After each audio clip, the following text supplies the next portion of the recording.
warahmatullahi wabarakatuh dan salam sejahtera dan salam satu Malaysia.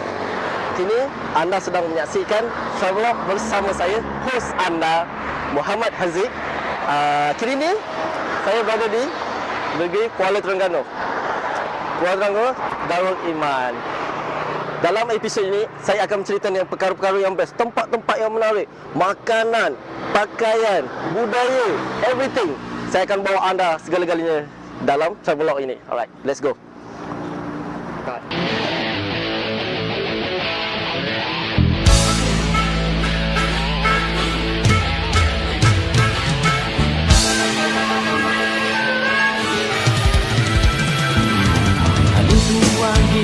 Timur, jangan lupa mari semua negeri Kenu, nama Soho tempat molek, tanah subur, tempat molek, tanah subur, Kenu kita.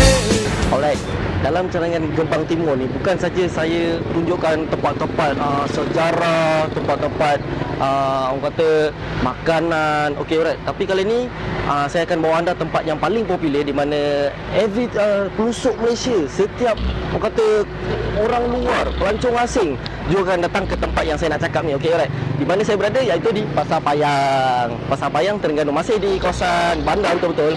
So apa yang terdapat Pasar Payang ni everything pasal bukan saja barang-barang basah, bukan barang apa makanan, tapi dalam ni semua ada baju, ada apa, everything lah. Jom, kalau anda tak nak tahu semua tu, jom ikut saya, jom.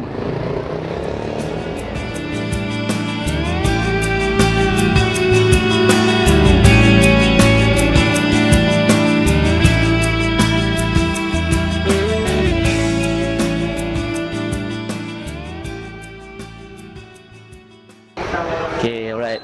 Sampai peluh-peluh saya cek barang, tapi masih tak jumpa lagi. So saya nak pusing, belum keseluruhan tempat lagi saya pusing. So saya nak pusing keseluruhan tempat ni.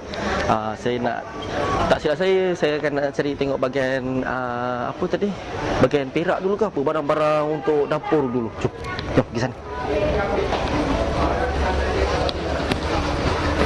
Okay, alright. Saya dalam kawasan di mana senjata-senjata, pisau apa semua kat sini, tempat kat sini. So saya nampak salah satu kat sini ni, salah satu ukiran daripada orang kata, nak kata macam ukiran macam samurai Melayu pun ada kan. So tengok ukiran kat sini.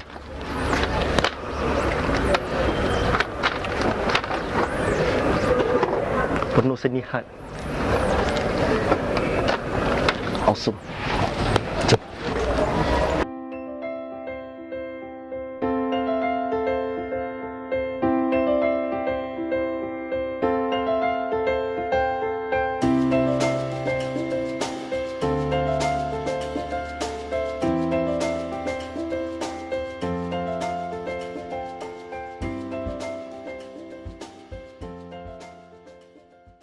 Okay, alright. Tengok-tengok semua kecil-kecil kat sini, style memang best. Okay, so kalau saya rasa saya nak grab yang berapa biji kitchen ni. So jom ikut saya shopping, jom. Guys, tengok ni. Ni salah satu antara orang kata fashion baru yang baru nak up di Malaysia. Orang kata dulu orang kata kain plekat, tapi sekarang baru nak dinaikkan. Jadi daripada kain plekat jadilah baju. Okay, right. Saya rasa nak pusing lagi, tak puas hati lagi.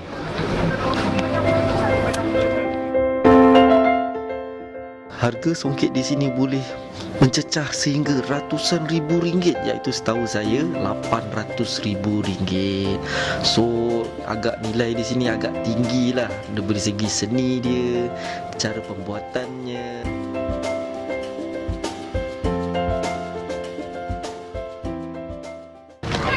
Alright guys, look at this, sangat-sangat banyak. Ni belum cukup lagi, kejap lagi ada turn lagi ke atas sebelah. Tak silap saya atas tu ada bukit sejarah lagi. So saya lepas ni mengalir ke bukit sejarah tu. Tapi saya rasa saya nak ronda lagi, tak puas lagi ni. So ikut saya, jom. Jom. Tadi kita dah geledah Pasar Payang, tapi sekarang ni bersebelahan dengan Pasar Payang terdapatnya peninggalan sejarah lama. Okey, di mana? Bukit Puteri namanya. Okay, right. Apa cerita pasal Bukit Puteri ni? Yang saya tahulah, yang baca ni sikit-sikit ni, dah lebih kurang seabad dah umur dia, tapi masih teguh lagi. So apa yang terdapat kat Bukit Puteri ni ialah loceng besar, rumah api, tiang bendera. So saya cerita kat sini pun tak nampak bendanya. So better kita naik atas. Jom. Sekarang saya on the way naik atas. Tak larat dah. Tinggi gila bukit ni. So, jom. Try naik.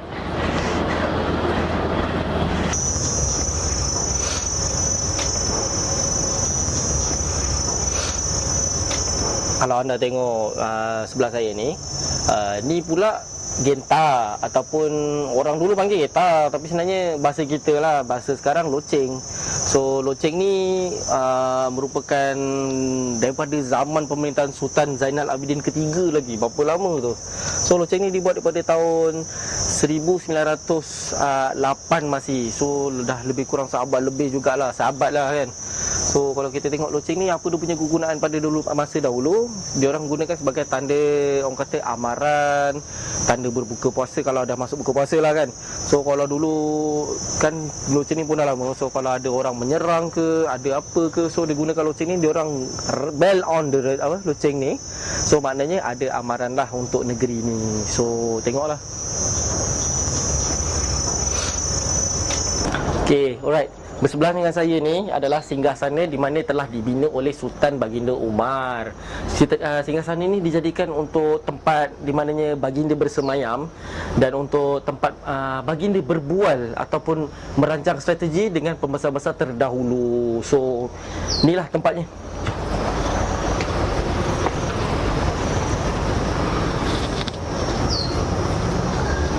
Yang uniknya meriam kat sini bukan meriam biasa kalau kita tengok kat Melaka, kat mana.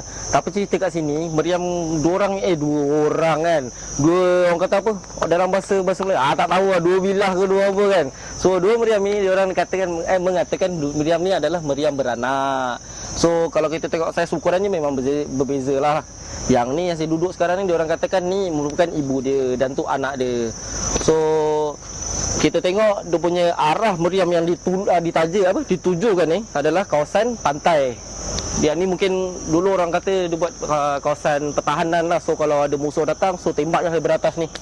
So anda tengok daripada view sini dah macam-macam dah berubah sekarang. Dah tak sama macam dulu punya view. So tengoklah keindahan Terengganu punya laut daripada atas Bukit Puteri ini.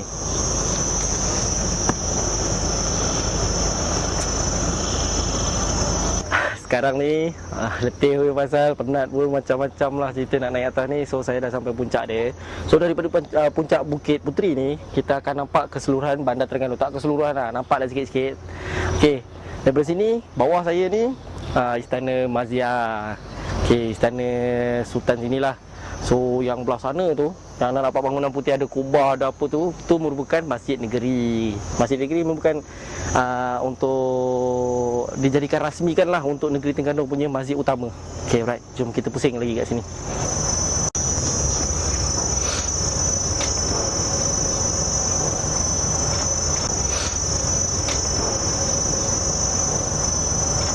Beginilah pemandangan sekitar Bandar Kuala Terengganu dari puncak Bukit Puteri ini. Kita rehat seketika dan kembali selepas ini. Alright.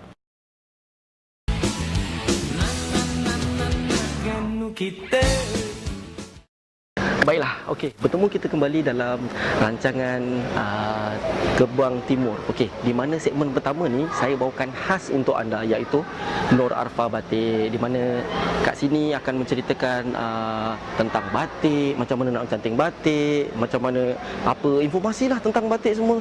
So lepas ni, first of all, saya rasa nak interview diorang punya staff. Selepas tu kita akan tengoklah macam mana mencanting batik dan everything lah kat sini. So saya rasa better saya pergi dulu. Saya pun tak sabar nak tengok macam mana nak mencanting batik kat sini. So better saya pergi dulu. Alright, jom.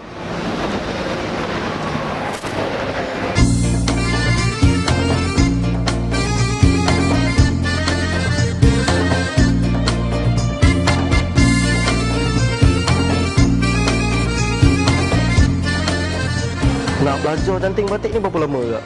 Akak belajar canting ni dalam masa setahun. Setahun Wow, sangat-sangat lama babe.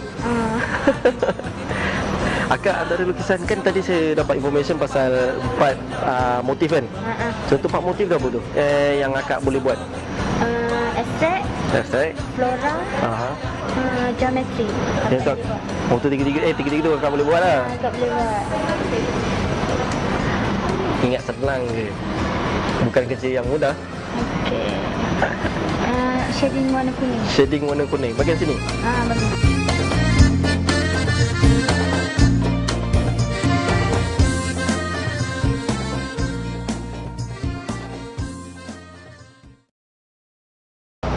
Alright, bersama saya salah seorang interviewer saya iaitu Encik Julian. So, Encik Mr. Julian, for you, where you came from? From England. From England, alright. So, I want to ask you a few questions about Terengganu. What your opinion about the culture, the food, the clothing? So, what are your opinion about this country? It's been really fascinating so far. I'm here for the Gamelan Festival. There's some interesting gamelan and we're playing at the festival. But so we've been finding out quite a lot about the culture while we've been here. It's, I had no idea before I came, but the food's beautiful, the food's very tasty, and we're just starting to find out about the batik making today. So Oh, okay, alright. So, how about the people, the culture? everyone is so friendly, Oh, everyone is so helpful, everyone has been really welcoming. But we've only been here 2 days, so I've not really had much time to see much of the culture. Baiklah, tadi kita cerita pasal mencanting batik di Batik Nur Arfa. Tapi kali ni saya kat perkampungan nelayan di mana kawasan yang saya tengah duduk sekarang ni kawasan macam mana cara-cara buat tradisional dihasilkan. Kat sinilah. Okey. Selepas ni saya akan interview salah seorang mangsa saya lagi seorang. So better saya pusing-pusing round dulu nak tengok bot ni macam mana dia orang kreatifnya bot ni dibuat. Alright, jom.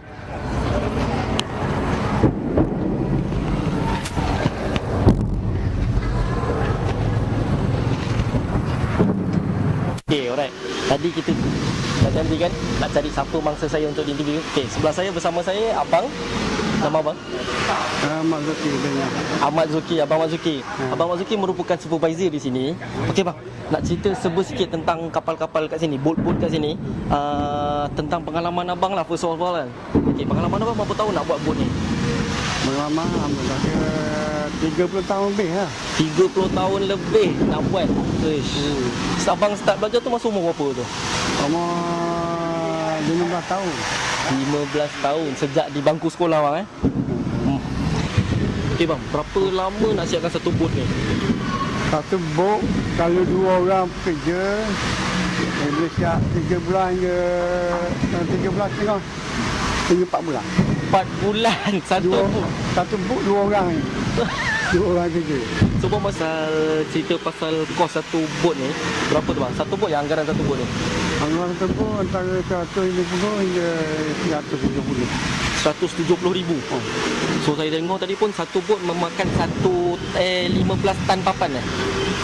Dan ni 2 tam je. 2 tan je lah. Wow. Oh ni yang besar tu, 15 tan yang 15 tu yang besar je. Yang besar. Okay, alright. So kita dah tahu sedikit pasal cerita pasal pembuatan kapal, macam mana pembuatan bot ni, tradisional punya pembuatan. So baik kita jelajah dulu macam mana cara-cara membuat bot ni. Alright bang, terima kasih banyak bang Alright.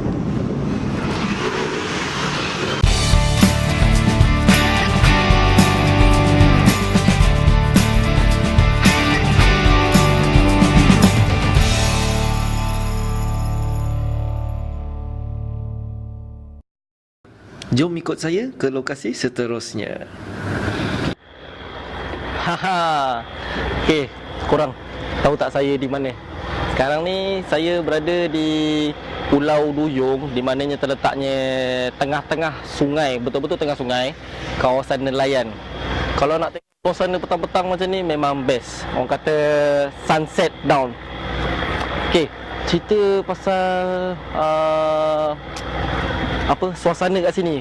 Setiap petang nelayan akan, orang kata, kalau anda boleh tengok environment lah. Kalau anda lah boleh tengok environment kat sini. Nelayan semua tengah menarik pukat, tengah orang kata mengail pukat, menarik ikan, ataupun mungkin ada yang mereka turun awal pada petang hari dan mungkin balik pada tengah malamnya. Tengok pada depend pada air pasang. Okay.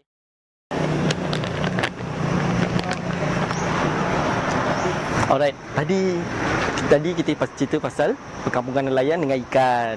Tapi kali ni saya akan bawa dalam segmen iaitu makanan yang paling menarik, yang paling diminati dalam Terengganu ini, iaitu keropok lekor. Saya masih di kawasan Losong lagi.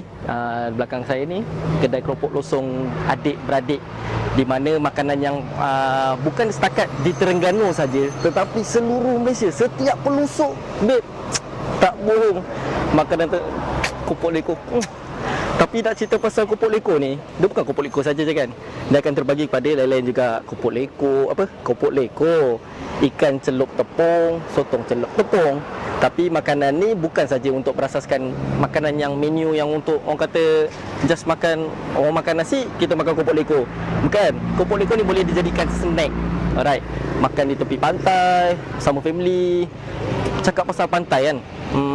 Apa kata selepas kita interview makcik cara-cara buat kopok leko ni, kita akan bawa kopok leko makcik ni kita makan kat tepi pantai. Alright. Jom kita interview makcik ni.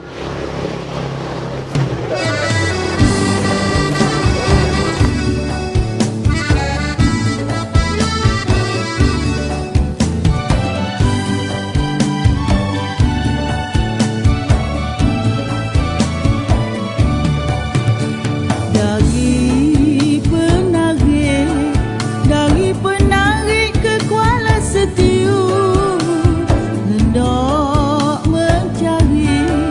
hendak mencari nasi lah dagang. Ai sungguh menarik kodak Melayu. Hai inilah kodak. Okay, right. Saya cakap, saya tunaikan janji saya akan tunjukkan cara membuat kopok leko. Alright. Bersama saya Kak, siapa tadi nama Kak? Rozana. Okey. Kak Rozana, dah berapa lama dah buat kopok leko ni? Berkecimpung dalam bidang kopok leko ni buat ni? 18 tahun. 18 tahun. Daripada muda kan? Lepas sekolah tingkatan 5 ke situ. Tingkatan 5. Wow, babe. Lama, babe. Okey Kak, pasal cerita kopok leko ni lah. Daripada first stage, daripada awal-awal, apa yang kita nak buat kopok leko ni awal-awal? Mula kita ambil isi dia kan. Isi ikan ni. Ikan. Siang, basuh siang. Lepas tu isi dia tu masuk dalam air kabel kat batu. Simpan dalam kabel, dalam Peti ais. Alright. lepas tu bila kita nak pakai tu, kuat tu ya. Ikan apa Kak yang selalu guna Kak? Ini ikan tambang selayang. Ikan tambang selayang. Oh. Selayang. Ikan tambang tampung selayang Selangor. Tak ada, no, joking. Okey Kak, saya rasa dah gatal tangan ni. Saja-saja nak try menjentil. Boleh saya try menjentil Kak? Okey. So, okey. Okey, alright. Segenggam saja. Jangan kerja, jangan. Okey, alright. Okey, lepas. Then, puli. Kerja. Oh, macam ni. Anda kena mesti cubalah benda-benda macam ni kan. Okay Kak, pasal nak gentil ni, nak sama rata ke, lepas tu kena campurkan sekali ni? Sama lah, nak sama besar. Sama besar, Saya dah biasa dah tiap-tiap hari tahu. Tapi biasa kalau macam baru belajar ni memang lambat sikit. lambat sikit So, campurkan terus. Tak, yang ni kan cakap awak buat ni. Aha. Jadi kan awak buat gini. Okey. Ambil lain pula. Ambil lain pula. Okey. Maklum lah baru belajar kan. Okey Kak, pasal kopok leko ni mana-mana yang selalu yang dijual kat sini? Akak jual kat mana? Kat Biasanya orang beli sini je. Kita tak tu. orang-orang sini jugalah. Orang jual macam pelacur beli dekat ni je. Dekat kedai juga. Dekat Ganis sajalah kan. Tapi kalau dari segi rate harga berapa Kak? Daripada segi rate harga dia? Harga Batang sini. RM15. Ni 5 batang. 5 batang RM1. Sangat-sangat murah. Kalau nak cerita pasal kopok leko ni nak murah, datang sini. Nanti saya promote dia punya mana alamat dia. Alright, jom tengok ni. Tadi kita dah settle menggentil kan. Sekarang ni kita lepas menggentil, kita kena letak dalam periuk, rebuskan dia. Alright. Satu-satu lah Oh. Selepas kata rebus kat kedai je kan. Rebus je kena.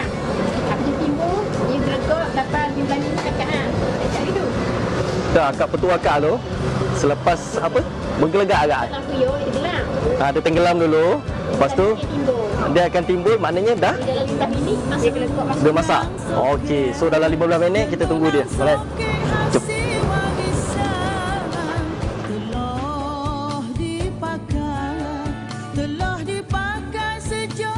bersama. Hai teruskan maju bersama wawasan. Negeri bergelar. Kita berehat seketika dan kembali ke segmen seterusnya. Baiklah, bersama kita kembali dalam rancangan Gerbang Timur. Alright. Di belakang saya ni, kalau anda tengok monumen yang paling terkenal sekali. Anda tahu apa? Inilah Masjid Kristal. Masjid Kristal merupakan sebuah masjid yang terletak dalam kawasan pelancongan Taman Tabunan Islam di Pulau Wan Man, Terengganu. Masjid ini dibina daripada kaca dan keluli. Masjid ini juga masjid yang pintar pertama di Malaysia dan mempunyai keluasan 2146 meter persegi.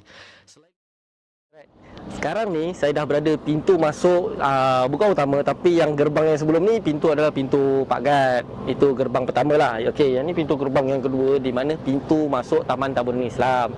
Okey, alright. Saya pun dah tak sabar nak masuk. So sebelah saya ni pun kaunter tiket. So saya nak terus masuk lah. Sekejap lagi saya dapatkan pasport saya masuk dalam. Alright, jom kita tengok monumen-monumen apa yang menarik dalam ni. Alright, saya pun dah dapat buku pasport saya, di mana ni juga merupakan tiket nak masuk dalam. So saya pun dah tak sabar nak tengok monumen kat dalam ni. Apa kat terdapat kat dalam ni, ceritanya semuanya terdapat di dalam. So cerita banyak pun tak guna lah, boring lah kan. Jom kita masuk.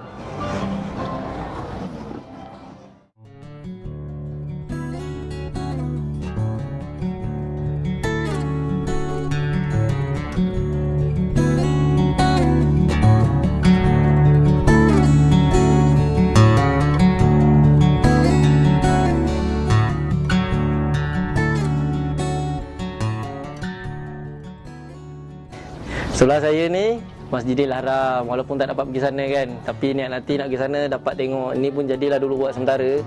So korang tengoklah apa yang bahagian kat atas tu kan. Nak naik tangga pun dah tak larat lah.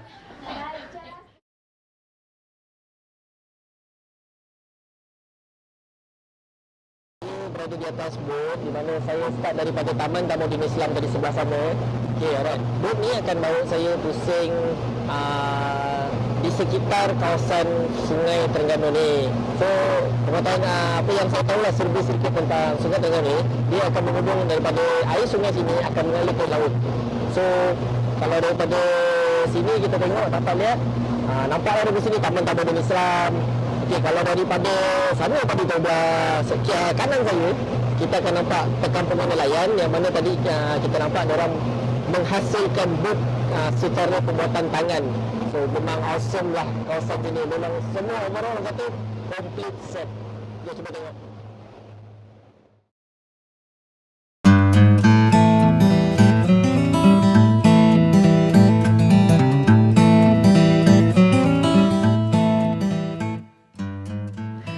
Nikmatilah pemandangan di sekitar Sungai Kuala Terengganu ini. Di sekitar sungai ini terdapat perusahaan pembuatan kapal tradisional untuk ke laut dan untuk pelancongan, dan juga terdapat di sini perkampungan nelayan.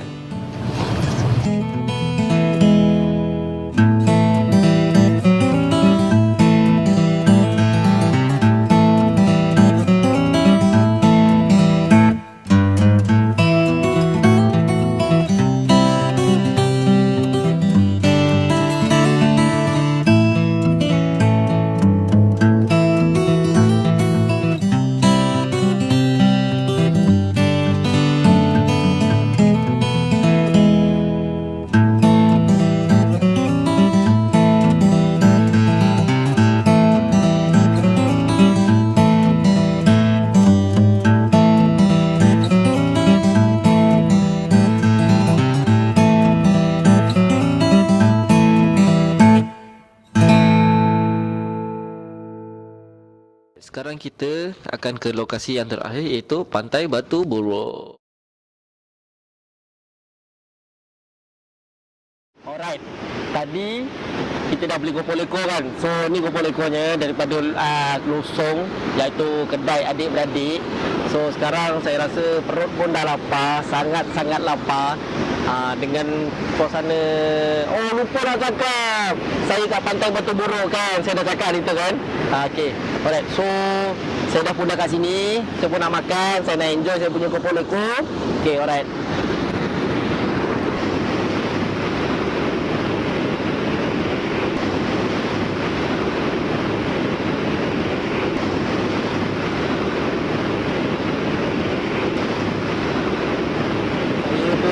Perut dah kenyang.